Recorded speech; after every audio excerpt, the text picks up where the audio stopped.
నమస్కారం వార్తలకు స్వాగతం. ముందుగా ముఖ్యాంశాలు. కేంద్ర మంత్రి కిషన్ రెడ్డి మీడియా సమావేశం, పలు అంశాలపై వివరణ.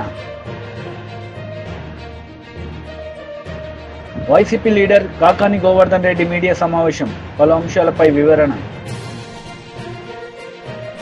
కిషన్ రెడ్డి మీడియా సమావేశం నిర్వహించారు. ఈ సందర్భంగా పలు అంశాలపై ఆయన మాట్లాడారు. సుప్రీంకోర్టు జడ్జిమెంట్ ఇచ్చింది.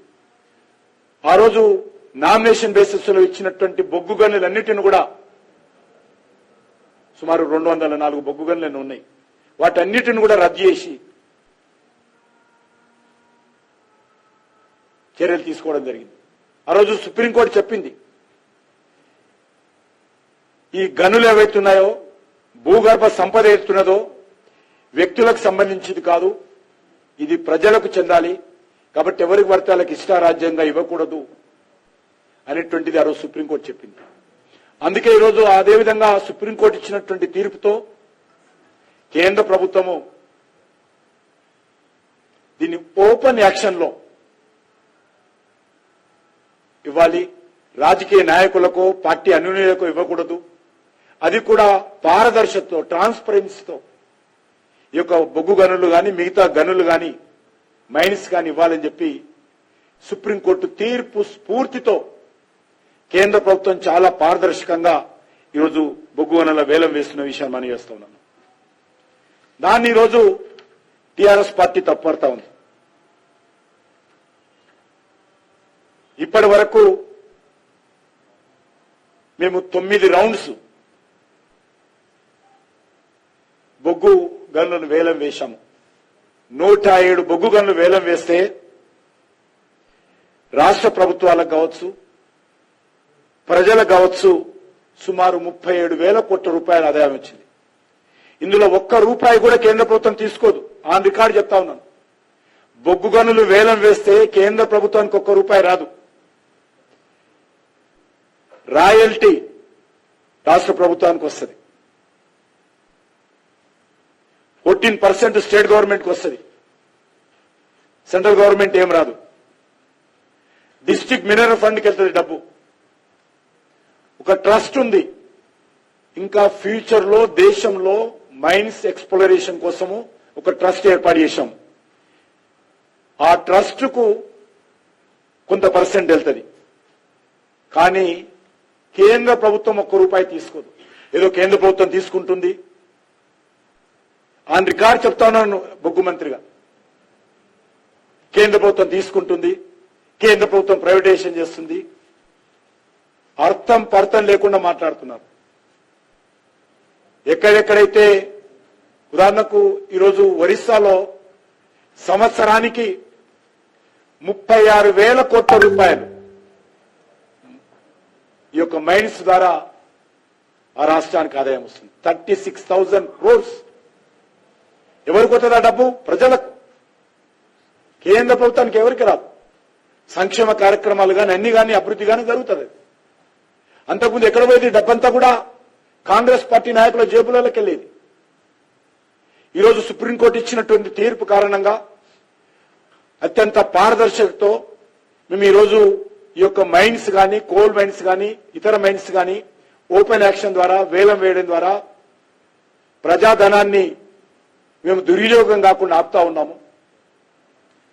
చెప్పాను కదా, ఒక్క ఒరిస్సా ప్రభుత్వానికి సంవత్సరానికి 36,000 కోట్ల రూపాయలు మైన్స్ ద్వారా ఈరోజు ఆదాయం వస్తుందంటే అర్థం చేసుకోవచ్చు. కాబట్టి అర్థం పర్థం లేకుండా రాజకీయ నిరాశ నిస్పృహలతో పార్లమెంట్ ఎన్నికల్లో ఓడిపోయేమైనటువంటి దుగ్ధతో ఈరోజు మరి మాట్లాడితే సరిపోదు. నేను సింగరేణి కార్మికులకు బహిరంగంగా నేను హామీ ఇస్తున్నాను. నేను సింగరేణి కార్మికులకు అన్ని రకాలుగా అండగా ఉంటాము. ఎక్కడ కూడా సింగరేణిని, ఎందుకంటే కేటీఆర్ కు, కేసీఆర్ కు ఏదైనా బాధ్యత ఉందో లేదో కానీ సింగరేణిని రక్షించాల్సినటువంటి బాధ్యత 49 షేర్ హోల్డర్ గా కేంద్ర ప్రభుత్వానికి మాత్రం ఉందనే విషయాన్ని మనం చేస్తా ఉన్నాం. వాళ్ళకు ఉందో లేదో నాకు తెలియదు.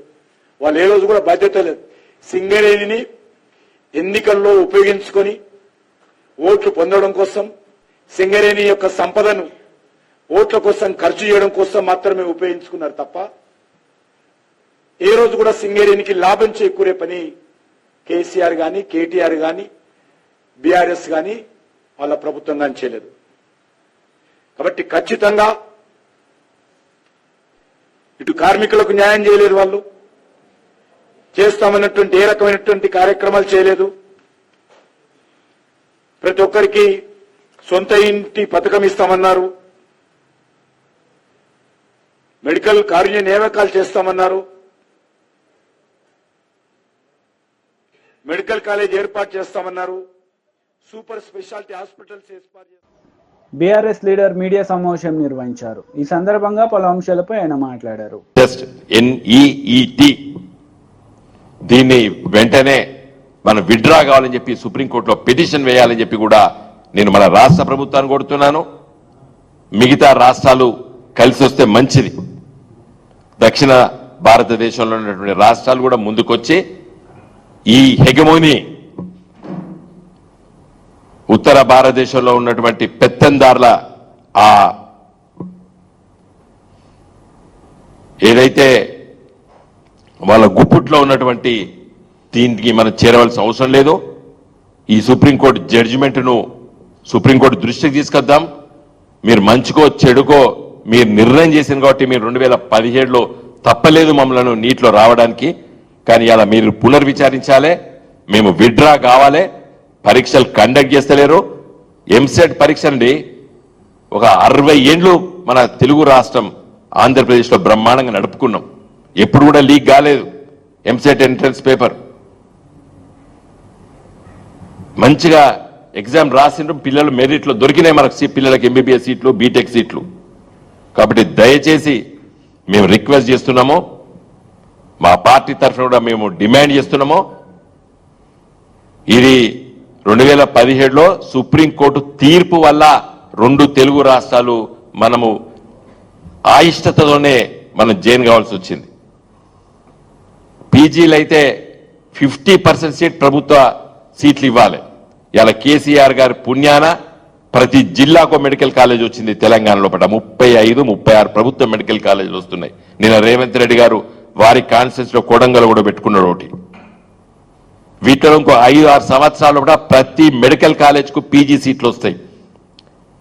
దేశంలో 350 ప్రభుత్వ మెడికల్ కాలేజీలు ఉంటే 35 మన దగ్గరే ఉన్నాయి. అంటే 10%. మన పాపులేషన్ 3% దేశంలో, మనం 10% మెడికల్ కాలేజెస్ మన దగ్గర ఉన్నాయి. అంటే 7% మనం పుణ్యంగా కేంద్ర కోటాకి ఇవ్వబోతున్నాం రేపు అనవసరంగా. కాబట్టి దీంట్లో ఉండవలసిన అవసరం లేదు. వెంటనే మీరు చర్యలు తీసుకోవాలని చెప్పి కూడా నేను రిక్వెస్ట్ చేస్తున్నాను. ఇంకా ఇవాళ కొత్త పార్లమెంటు 18వ పార్లమెంటు, ఇది 18th లోక్సభ. ఇదివరకు ఒక ఆలోచన ఉండే, ఈ ప్రభుత్వ పరీక్షలు అది ఎస్ఎస్సి కానివ్వండి, ఇంటర్మీడియట్ కానివ్వండి, సిబిఎస్ఈ కానివ్వండి, గ్రాడ్యుయేషన్ కానివ్వండి, పీజీ కానివ్వండి, ఎంట్రన్స్లు కానివ్వండి, ఐఐటి ఎగ్జామ్లు కానివ్వండి, ఏ పరీక్షలో అంటే పబ్లిక్ ఎగ్జామినేషన్స్ అంటాం వీటిని, వీటిలో జరిగేటువంటి అన్ఫేర్ ప్రాక్టీసెస్ ఎవరైనా చేస్తే వాళ్ళకి ఒక తీవ్రమైనటువంటి శిక్ష ఇచ్చే విధంగా ఆలోచించి పార్లమెంటు ఒక చట్టాన్ని తీసుకురావాలని చెప్పి కూడా మేము ఆలోచించడం ఆ రోజులలో. కాబట్టి public examinations prevention of unfairness act తీసుకురావాలి పార్లమెంటు. ఎందుకంటే ఈ యూనియన్ పబ్లిక్ సర్వీస్ కమిషన్లో ఎప్పుడు కూడా జరగలేదు నాకు తెలిసి మందము. తర్వాత రాష్ట్ర పబ్లిక్ సర్వీస్ కమిషన్లో బీహార్లో, ఉత్తరప్రదేశ్లో, ఆఖరికి మన రాష్ట్రంలో కూడా జరిగింది పోయినసారి. చాలా ఇవన్నీ గందరగోళాలు జరుగుతున్నాయి. ఎవడైనా పరీక్ష పేపర్ లీక్ అయితే వానికి ఉరిశిక్ష చేసే విధంగా మరి చెప్తున్నా. కాంగ్రెస్ నేతలు మీడియా సమావేశం నిర్వహించారు. ఈ సందర్భంగా పలు అంశాలపై వారు మాట్లాడారు.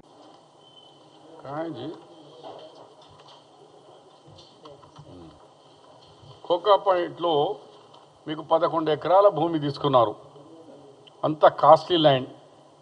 దానివల్ల మీరు కట్టింది ఓన్లీ 37 crores రూపీస్ కట్టి అక్కడ 1100 కోట్లు అంటే 1100 crores రూపీస్ ఒక వాల్యుబుల్ ల్యాండ్ను మీరు 37 crores పెట్టి తీసుకున్నారు. నేను గవర్నమెంట్తో డిమాండ్ చేస్తున్నాను మీ ద్వారా, ఏంటంటే కాంగ్రెస్ పార్టీ కూడా డిమాండ్ చేస్తుంది, ఆ 37 అది కోకాపేటలో ఆయన అలాట్ చేసుకున్న ల్యాండ్ అది ఇమ్మీడియట్లీ గవర్నమెంట్ టేక్ ఓవర్ చేసుకోవాలా, చేసుకొని దాన్ని వేలం పాటించి ఆ డబ్బులు వచ్చినాయి అన్నీ కూడా మన ఈ రైతులకు ఇప్పుడు రుణమాఫీ దాంట్లో డబ్బులు కడితే మన ప్రభుత్వానికి ప్రజల మీద భారం కూడా తక్కువ పడుతుంది, మనకి ఇంట్రెస్ట్లో లోన్ తీసుకొచ్చేది కూడా తక్కువ పడుతుంది. ఎందుకంటే పార్టీ ఖతమైపోయింది వాళ్ళది. 37% నుంచి 16% ఓట్స్ ఉన్నాయి, 8 డిపాజిట్ లేవు. అలాంటి చోట వాళ్ళు ఒకటే చోట ఆల్రెడీ టీఆర్ఎస్ ఆఫీస్ ఉంది వాళ్ళకు. కాంగ్రెస్ హయాంలో నేను క్యాబినెట్ ఉన్నప్పుడే అది ఇచ్చినాం. ఇప్పుడు ఏం అవసరం ఉంది వాళ్ళకు? అంత పెద్ద కోకాపేటలో అంత కాస్ట్లీ ల్యాండ్ 11 ఎకరాలు. ఆ ల్యాండ్ను ఇమ్మీడియట్లీ గవర్నమెంట్ టేకప్ చేసుకోవాలా.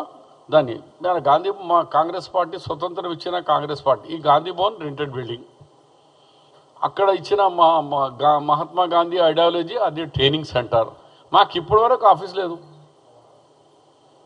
ఆఫీసు కడితే అది గవర్నమెంట్కు డబ్బులు కడితే కోర్టుకు పోయింది, సుప్రీంకోర్టులో గవర్నమెంట్ ఇచ్చిన ల్యాండ్కు హౌసింగ్ బోర్డు అని క్యాన్సిల్ చేశారు. ఇప్పటి వరకు కాంగ్రెస్కు లేదు. మీకు ప్రతి జిల్లాలో ల్యాండ్ అలాట్ చేసుకున్నారు, కోట్లాది రూపాయలు ల్యాండ్ ఎడ్ చేసుకున్నారు. అది తర్వాత జిల్లా చూద్దాం, కానీ కోకాపేటలో మాత్రం ఆల్రెడీ మీకు టీఆర్ఎస్ ఆఫీస్ అంతా జూబ్లీస్ ఉంది, అనదర్ ఆఫీస్ అవసరం లేదు. మీ ఆఫీస్కు మీ ఓటర్ సంఖ్య కూడా తగ్గిపోయింది, 16%కు వచ్చేసినారు. అందు గురించి డిపాజిట్ కూడా పోయినాయి మీకు. ఆ బిల్డింగ్ ఆ land complete government hand over చేసుకోవాలా. అది యాక్షన్ చేసి ఆ పైసలన్నీ కూడా మన రుణమాఫీ దాంట్లో కట్టాలని నా ఒక సజెషన్ చేస్తూ, కొంతమంది సింగరేణి మాట్లాడుతున్నారు. నేను మంత్రిగా చేసిన 5 years as a Singareni coal మినిస్టర్గా. నేను ఉన్నప్పుడు 76,000 ఎంప్లాయీస్ ఉండే, ఈరోజు 21,000కు వచ్చేసింది. అంటే 50,000 సంఖ్య తగ్గిపోయింది. ఎవరి రిజిమ్లో 10 సంవత్సరాల BRS and TRS and BRS and BJP ఇద్దరు కలిసి అక్కడ కేంద్రం రాష్ట్రం ఇద్దరు నాటకాలు చేసి 50,000 ఉద్యోగాలు ఖతం అయిపోయినాయి. ఓపెన్ మైన్స్ స్టార్ట్ కాలేదు. దానివల్ల ఇవన్నీ ఇబ్బందులు వచ్చి ఇవాళ ఇద్దరు ఓ హిందీ మే బోల్తేనా మగర్మచ్ కే ఆంసు ముసలి ముసలి కన్నీరుగా ఒకరి మీద ఒకరు మాట్లాడుకుంటున్నారు. ఇద్దరు తోడు దొంగలుగా అప్పుడు వివరించి ఈ కోల్ మైన్స్కు ఈ పరిస్థితిలో తీసుకొచ్చినారు. కాబట్టి రాష్ట్ర ప్రభుత్వం డెఫినెట్గా ఈ కోల్ మైన్స్కు కాపాడాలా. ఇది నిజాం సర్కార్ తీసుకొచ్చినది. ఇది మన ఇండిపెండెంట్ కంటే ముందు నిజాం సర్కార్ ఆ పీరియడ్లో సింగరేణి మన దగ్గర ఉన్నది, వేరే ఏ రాష్ట్రంలో లేదు. ఎందుకంటే ఇది నిజాం సర్కార్, అప్పుడు నిజాం ప్రభుత్వం మొదలుపెట్టింది సింగరేణి కాలేజ్. ఆయన హయాంలో ఎట్లా బిల్డింగ్స్ కట్టినారు, ఎలాంటి గెస్ట్ హౌస్లు ఉన్నాయి, వాళ్ళ వర్కర్స్కు ఫెసిలిటీ. కానీ 10 సంవత్సరాల్లో వాళ్ళకు ఇల్లు కట్టియలేదు, వాళ్ళ వెల్ఫేర్ చూడలేదు. అన్ని విధంగా ఆ మైన్కు కేంద్ర ప్రభుత్వంతో ప్రైవేటీకరణగా బిల్ మీద సంతకం పెట్టింది పార్లమెంట్లో కేసీఆరే. ఇవాళ ఏమో అన్ని అబద్ధాలు మాట్లాడుతందుకు వస్తున్నారు. ప్రజలు గమనించి అందు గురించే మీకు 8 చోట డిపాజిట్లు పోయింది, ఒక్క సీట్ గెలవలేకపోయినారు. ఓటింగ్ పర్సెంటేజ్ కూడా 16%కి వచ్చింది, అంత తగ్గిపోయింది. కాబట్టి ఇవాళ బీఆర్ఎస్ నాయకులు ఎవ్వరు కూడా మాట్లాడేవాళ్ళు ఖబర్దార్. ఒకసారి ఆకాశం మీద చూడండి, మీరు చేసిన పొరపాట్లు ఎంత, ఈ సమాజాన్ని ఎట్లా నష్టం చేసినారు. కొత్త రాష్ట్రం తెలంగాణను బర్బాద్ చేసినారు. అంతా మార్కెట్లో సేల్ అన్నట్టు ఎమ్మెల్యే ధర ఇంత, ఎంపీ ధర ఇంత, చైర్మన్ ధర అంటే అట్లా పెట్టి అంగడి బజార్లో కొనుక్కొచ్చినట్టుగా కొనుక్కోపోయినప్పుడు ఈ వ్యవస్థని చెడగొట్టింది కేసీఆర్కు జనం పనిష్మెంట్ ఇచ్చినారు. ఇంకా ఇవాళ ఈ భూస్థాపం చేస్తారని కూడా నేను మా తెలంగాణ ప్రజల మీద నాకు ఆశ ఉంది, నమ్మకం ఉంది, చేస్తారు. మీరేమన్నా అడగాలంటే అడగండి. Thank you. TDP leader media సమావేశం నిర్వహించారు. ఈ సందర్భంగా పలు అంశాలపై ఆయన మాట్లాడారు. డిజిటల్ కార్పొరేషన్ని ఒక ఉద్యోగ పునరావాస కేంద్రంగా వాడుకున్నారు. 1, 2 కాదు, 129 మంది ఉద్యోగులు. దీనిలో ఇంకా తమాషైన విషయం ఏంటంటే ఐ డ్రీమ్ అనే ఒక యూట్యూబ్ ఛానల్ నిర్వహించే ఒక వ్యక్తికి అదే రకమైన అదే డొమైన్లో ఉన్న ఒక ప్రభుత్వ కార్పొరేషన్కి ఏ విధంగా చైర్మన్షిప్ ఇస్తారు? ఇట్స్ కాన్ఫ్లిక్ట్ ఆఫ్ ఇంట్రెస్ట్ కదా. ఐ డ్రీమ్ అనే ఒక యూట్యూబ్ ఛానల్ ఏం చేస్తుంది? రకరకాల ప్రోగ్రామ్స్ని యాడ్స్ ద్వారా ఇస్తుంది. అది ఒక ప్రైవేట్ కంపెనీ. ఇప్పుడు ఈ డిజిటల్ కార్పొరేషన్ ఏం చేసింది? గవర్నమెంట్ ప్రోగ్రామ్స్ని యాడ్స్ ద్వారా ఇస్తుంది. సో వీళ్ళిద్దరు చేసే పని దాదాపు ఒకటే, కానీ ఏ రకమైన కాన్ఫ్లిక్ట్ ఆఫ్ ఇంట్రెస్ట్ అనే చూడకుండా జగన్మోహన్ రెడ్డి గారు ఆయనకి పాపం వాళ్ళకి ఇవ్వాలి అంటే అసలు ఆయన దానకర్ణుడు ఇచ్చేసాడు అన్నమాట. So Chinna Vasudeva Reddy has become the chairman. I dream Chinna Vasudeva Reddy has become the chairman of digital corporation. So వీళ్ళు ప్రభుత్వ డబ్బును యథేచ్ఛగా వాడుకున్నారండి. 4వ తేదీ రిజల్ట్స్ వచ్చిన గంటల్లోనే వీళ్ళందరూ సగం మంది దాంట్లో రిజైన్ చేసి వెళ్ళిపోయారు. అంటే అప్పటిదాకా సంపాదించాము, ఎట్లా గవర్నమెంట్ పోయింది, ఇంకా దీంట్లోని మనం ఎట్లా చేస్తారు కదా, ముందే మనం చేసేసి ఈ దేశం నుంచి ఆయన ఉండేది కూడా ఇక్కడ కాదు, ఆయన ఉండేది యూఎస్లో ఉంటాడు. ఆ యూఎస్కి యూఎస్ వెళ్ళిపోయాడు, ఎక్కడ వెళ్ళిపోయాడు తెలియదు, ఈ చిత్తూరు అనుకుంటాను. ఆయన వెళ్ళిపోయాడు, దేశం నుంచే వెళ్ళిపోయాడు. అంటే దోచుకున్న రోజులు దోచుకోవడం, గవర్నమెంట్ మారంగానే గంటల్లో రిజైన్ చేసి వెళ్ళిపోవడం. ఎంత తెలివి చూడండి మనుషులకి. సాంప్రదాయ న్యూస్ పేపర్ యాడ్లు సాక్షి ద్వారా ఇస్తుంటే గూగుల్ యాడ్స్ కోసం కొన్ని కోట్లు ఖర్చు పెట్టాడు ఈ మహానుభావుడు. వెరసి డిజిటల్ కార్పొరేషన్ ఒక అస్తవ్యస్త వ్యవస్థలాగా తయారు చేసి దోచుకున్నారు. సో తమ వారి కోసం ఒక ఏకంగా ఒక కార్పొరేషన్ ఏర్పాటు చేసిన ఘనుడు జగన్మోహన్ రెడ్డి గారు. ఏపీడీసీఎల్లో ఈయన కాకుండా వైస్ చైర్మన్లోకి 2-3 ఉండేవారు. ఒక్కొక్కరు 10 మందికి తక్కువ కాకుండా ఉద్యోగులు చేర్చుకున్నారు. మరి 129 మెంబర్స్ ఎట్లా వస్తారు? అదో చిన్న బుడికి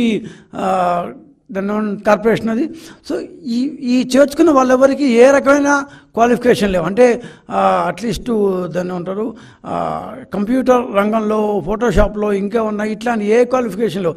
ఇంటర్మీడియట్, గ్రాడ్యుయేట్లు ఇంకా తక్కువ వాళ్ళు కూడా చేర్చుకున్నారు. సో ఎంత ఘోరంగా చేశారంటే చివరికి చైర్మన్, వైస్ చైర్మన్ ఇళ్లల్లో పిల్లలకి ట్యూషన్ చెప్పే మాస్టర్లకు కూడా ఇక్కడ ఉద్యోగులుగా చూపించి వాళ్ళకు కూడా ఈ డిజిటల్ కార్పొరేషన్ ద్వారా జీతాలు లభించారు. ఇళ్లల్లో పనిచేసే వాళ్ళను, రకరకాల పనిచేసే వాళ్ళను కూడా ఇక్కడ చూపించి వాళ్ళకు కూడా జీతాలు చెల్లించారు. అందుకే 129 మందిలో 42 మంది అసలు ఎప్పుడూ ఆఫీస్కి రారు. ఏమంటే వాళ్ళు ఎక్కడెక్కడో ఉంటారు, వాళ్ళ పేర్లతో వీళ్ళు ఇక్కడ ఫేక్ ప్రొఫైల్ సృష్టించి వాళ్ళకు జీతాలు ఇచ్చారు. ఈ కార్పొరేషన్లో ఇంకొక తమాష కూడా ఉంది. కపుల్ పాలసీ అంటే భార్యాభర్తల పాలసీ. ఈ కపుల్ పాలసీ కింద ఏమంటే భార్యాభర్తకి ఇద్దరికీ ఉద్యోగాలు ఇస్తారంట వాళ్ళ కార్యకర్తలు భార్యాభర్తలకి. కానీ భర్త ఉద్యోగానికి వస్తే చాలు, భార్య ఉద్యోగానికి రానక్కర్లేదు. మనవాళ్ళు కదా, ఏమన్నా చేసుకోవచ్చు. ఇంకోటి ఉంది ఫ్యామిలీ పాలసీ. దీంట్లో ఈయనెవరో ఒక సిస్టమ్స్ మెయింటైన్ చేసేవాళ్ళంట. అతని కుటుంబ సభ్యులకి అదనంగా 3 ఉద్యోగాలు ఇచ్చారు. అతను ప్లస్ ఇంకొక 3 ఉద్యోగాలు. అంటే family policy. So couple policy వేరే. ఎంత మంచి హెచ్ఆర్ పాలసీలో కపుల్ పాలసీ వేరే, ఫ్యామిలీ పాలసీ వేరే. అట్లా ఈ టైప్లో మన వాళ్ళందరికీ ఉద్యోగాలు ఇస్తూ వచ్చారు. ఇంకోటి ఏమంటే ఒకే పని చేసేవారికి ఒకే జీతం ఉండదు. ఒకరికి 70,000 ఉంటుంది, ఒకరికి 43,000 ఉంటుంది, ఒకటి 18,000 ఉంటుంది, ఒకటి 23,000 ఉంటుంది.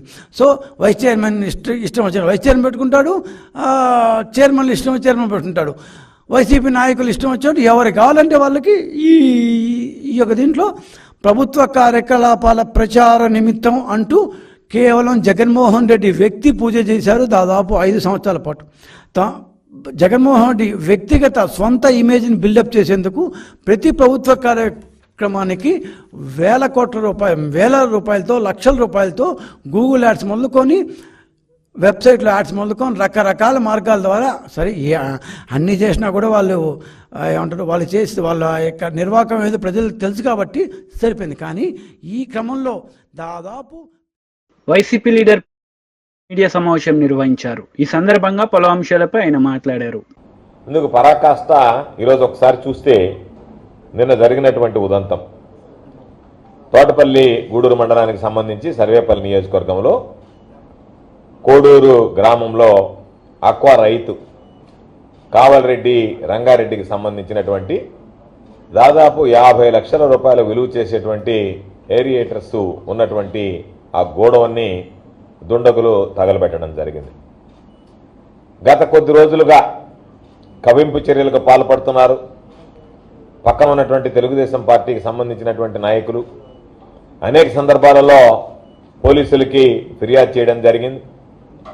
పోలీసులకు ఫిర్యాదు చేస్తే పోలీసులు తిరిగి తెలుగుదేశం పార్టీ వాళ్ళు వైఎస్ఆర్ కాంగ్రెస్ పార్టీ వాళ్ళ మీద దాడి చేస్తే వెళ్ళి పోలీస్ స్టేషన్కి వెళితే అయ్యా మా మీద దాడి జరిగింది అని దాడి చేయించుకున్నటువంటి వ్యక్తుల్ని, గాయపడినటువంటి వ్యక్తుల్ని, బాధితుల్ని పోలీస్ స్టేషన్లో ఉంచి వాళ్ళని పిలిపించి వాళ్ళ దగ్గర ఫిర్యాదు తీసుకుని వాళ్ళ మీద హత్యా ప్రయత్నం కేసులు నమోదు చేసేటువంటి పరిస్థితికి ఈరోజు ఈ ప్రభుత్వం సిద్ధపడింది అనేటువంటిది మనందరం ఈరోజు గుర్తించాల్సినటువంటి పరిస్థితి. ఈరోజు రైతులకు సంబంధించి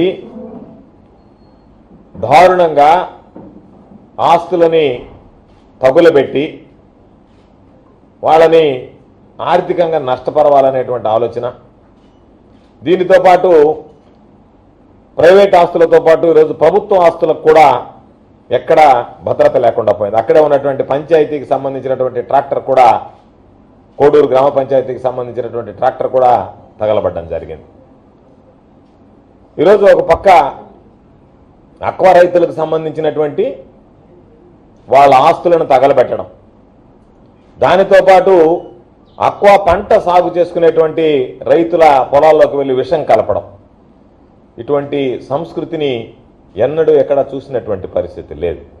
వ్యక్తులను గాయపరచడం, వాళ్ళ ఆస్తులను విధ్వంసం చేయడం, వాటిని తగులబెట్టడం, పొలాల్లోకి వెళ్ళి చేరల్లో విషం కలపడం, పంటల్లో విషం కలపడం, నీళ్లలో అక్వా కుంటలకు సంబంధించి ఈరోజు ఒకసారి చూస్తే దానితో పాటు కట్టేపల్లికి సంబంధించినటువంటి వెంకటేశ్వర్లకు సంబంధించినటువంటి ఈ బ్రిక్కి సంబంధించినటువంటిది, దీనికి సంబంధించి ప్రభుత్వం ఈరోజు ఇది ప్రభుత్వ స్థలం అని చెప్పి కొంతమంది ప్రైవేటు వ్యక్తులు వెళ్ళి దాన్ని తొలగించడం జరిగింది.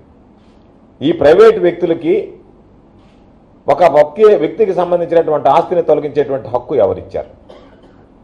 ఇది ఎంత దారుణమైనటువంటి పరిస్థితి అంటే, పాపం చంద్రబాబు నాయుడు గారు చెప్తుంటారు కేస్ స్టడీ అంటుంటాడు మాట్లాడితే ప్రతిదానికి. ఇది చంద్రబాబు నాయుడు చేయాల్సినటువంటి కేస్ స్టడీ ఏంటంటే, నీకు అధికారం ఇస్తే మీ వాళ్ళు క్షేత్రస్థాయిలో ఎటువంటి పనులకు పాల్పడుతున్నారనేటువంటి దానికి ఇది ఒక కేస్ స్టడీ. దీనిలో అన్ని రకాలైనటువంటి అనుమతులు ఉన్నాయి. ప్రభుత్వం దానికి సంబంధించినటువంటి పట్టా ఉంది, పొజిషన్ సర్టిఫికేట్ ఇచ్చారు. దానిలో అనేక సంవత్సరాలుగా ఎవరికి ఇబ్బంది లేకుండా ఇటుకల తయారీ పరిశ్రమని నెలకొల్పుకొని కుటీర పరిశ్రమని 10 మందికి ఉపాధి కల్పించేటువంటి పరిస్థితి. అటువంటి వ్యక్తి వైఎస్ఆర్ కాంగ్రెస్ పార్టీ నాయకుడు, సానుభూతిపరుడని నేరుగా అధికారులతో సంబంధం లేకుండా ప్రైవేటు వ్యక్తులు వెళ్ళి దీన్ని కూలగొట్టడం జరిగింది. నేరుగా వాళ్లే మిషన్లు తీసుకువెళ్ళి,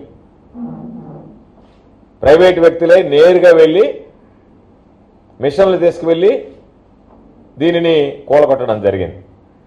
కూలగొడితే దానికి సంబంధించి ఎందుకు కూలగొట్టారో అని అడిగితే అధికారుల చేత ఫిర్యాదు చేయించారు.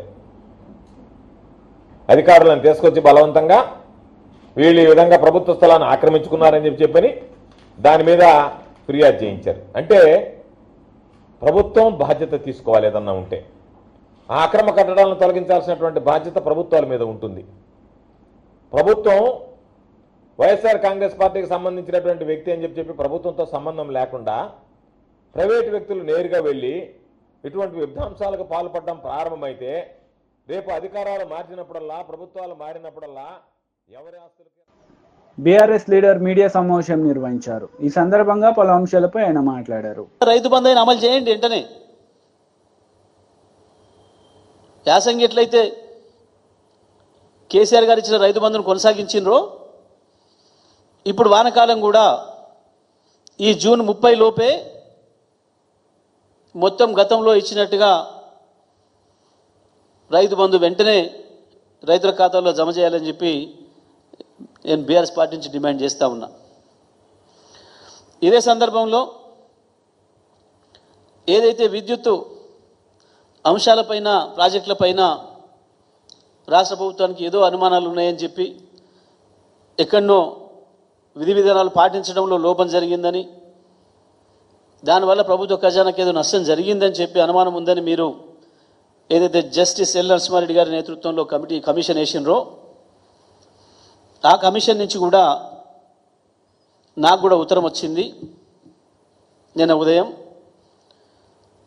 వారు ఇప్పటి వరకు ఎవరెవరినైతే విచారించారో, ఎవరి నుంచి వారికి సమాచారం వచ్చిందో, దాదాపుగా 30-35 మంది నుంచి పైగా అధికారులు, రాష్ట్ర ప్రభుత్వ అధికారులు,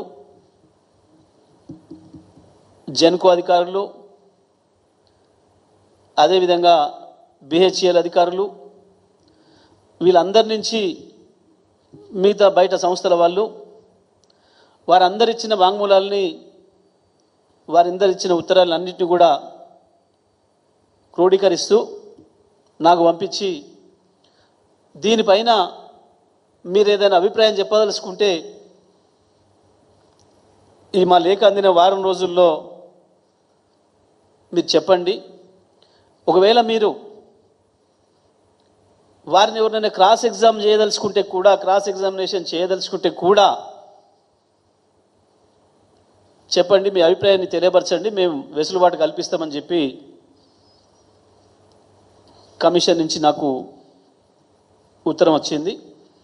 తప్పకుండా నేను కూడా అన్ని విషయాలపైన నాకున్న సమాచారాన్ని ఇస్తా. అదేవిధంగా ఇప్పుడు ఈ కమిషన్ ముందర ఎవరెవరైతే వాంగ్మూలాలు ఇచ్చి ప్రజల్లో ఒక లేనిపోని అనుమానాల్ని, అపోహల్ని సృష్టించడానికి ప్రయత్నం చేసినరో, వాళ్ళ స్వయం జనిత ఆలోచనలు, వాళ్ళ ఊహల నుంచి ఆలోచనలు చేసి గత ప్రభుత్వం పైన బురద జల్లే ప్రయత్నం చేసినరో, వాళ్ళందరి వాంగ్మూలాల్లో ఉన్న తప్పులేందో కూడా స్పష్టంగా కమిషన్కు వివరించడానికి నేను ఈ అవకాశాన్ని వినియోగించుకుంటా. వారిచ్చిన ఉత్తరం అందిన వారం రోజుల లోపల తెలియజేయమని చెప్పిండ్రు. వారిచ్చిన ఉత్తరం నిన్న ఉదయం 11 గంటలకు నాకు సూర్యాపేట క్యాంప్ ఆఫీసులో వస్తే సాయంత్రం నాకు చేరింది. ఈ వారం రోజుల్లోనే నేను తప్పకుండా అవకాశాన్ని తీసుకొని వీరు ఎవరెవరు ఏం చెప్పిండ్రు, ఇందులో వార్తలు ముగించే ముందు ముఖ్యాంశాలు మరోసారి. కేంద్ర మంత్రి కిషన్ రెడ్డి మీడియా సమావేశం, పలు అంశాలపై వివరణ. YCP leader Kakani Govardhan Reddy media సమావేశం, పలు అంశాలపై వివరణ. ఈ వార్తలు ఇంతటితో సమాప్తం. తిరిగి ప్రసారమయ్యే వార్తల్లో మళ్ళీ కలుద్దాం. అంతవరకు సెలవు. నమస్తే.